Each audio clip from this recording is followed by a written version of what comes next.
on the same level as men, and that we can deal with the same stresses and training that the men can. It is a military milestone. Just 1 hour from now, those two will make history as the first women to graduate from Army's Elite Ranger School. Consider this. 400 started in that Ranger class back in April. 19 of them were women, and 2 will graduate this morning, along with 94 men. So joining us this morning with a very unique perspective on the story, Marine Corps combat veteran Nathan Fletcher. Nathan, good morning. It's been a while since I've seen you. It's good to see you. I would not mess with either one of those women. I just want to say for the record. I saw their picture. I'm like, dang, I'll go anywhere I need to be protected, right? Okay, this is a pretty big deal.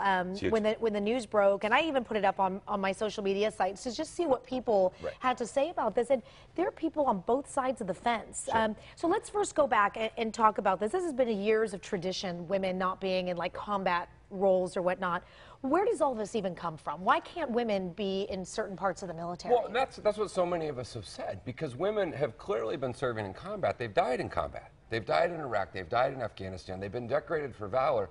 So we aren't really having a debate about women in combat. We're having a debate about a segregated military that says even though you might be able to physically qualify, academically qualify, mentally qualify, we're going to segment off certain jobs and say because of your gender you're not there. And so many of us have said, if you can meet the standard, we're going to measure you on your courage, we're going to measure you on your character, not on your gender, just like we don't measure you on your ethnicity or your sexual orientation. And so it's time to break down these last official barriers. So I remember reading a few of the comments that were on my Facebook page, and didn't have time to confirm to see who was making those comments, but they claim to be from the military, these people. And they said, you know what, until you're on the front lines yourself and you're in battle, don't make this judgment, women power, women can do anything.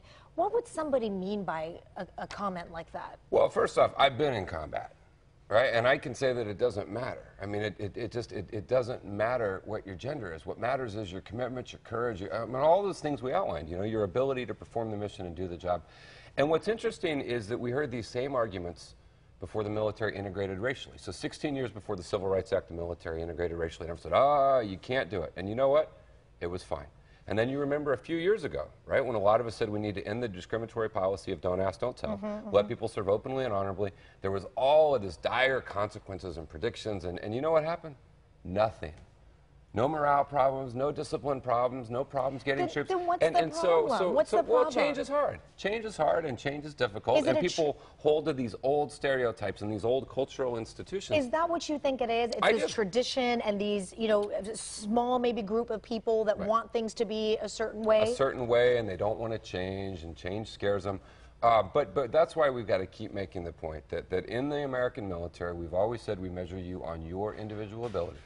Now, there has to be the same standard. I firmly believe we can't have one physical standard for women, one for men. It's got to be the same standard.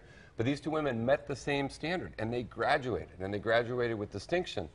They'll be great Army Rangers. And I think we'll look back a year from now, and we'll be like, gosh, what was that all about? What was that all about? And that's what happened with race, and that's certainly what happened with sexual orientation. And I think it'll be the same case here. The Navy SEALs also having a discussion now. The Navy SEALs said women can come. I mean, if the Navy SEALs can do it, then we can do this. And I actually saw, when I was in combat, I was a human intelligence collector, and I was in a male-only job. What is that? We were a combat arms MOS. So we would go out and collect information on where the terrorists were, and then we'd go catch them. Our mission was limited. Our ability to succeed was limited because women, particularly in the Middle East and in Iraq, wouldn't talk to men. And so there would be women that had valuable intelligence, valuable information, and if I'd had a woman serving alongside me, we would have been able to more safely accomplish our mission. So there's a lot of upside. I think this is a great day. I think these are two pioneering women, and I think there will probably be a lot of young girls across that will have posters of women Army Rangers on their wall. Before I let you go, Nathan, for anybody that, even though it seems like it would be the minority, the critics that say this is just not a good idea, what would you say to them?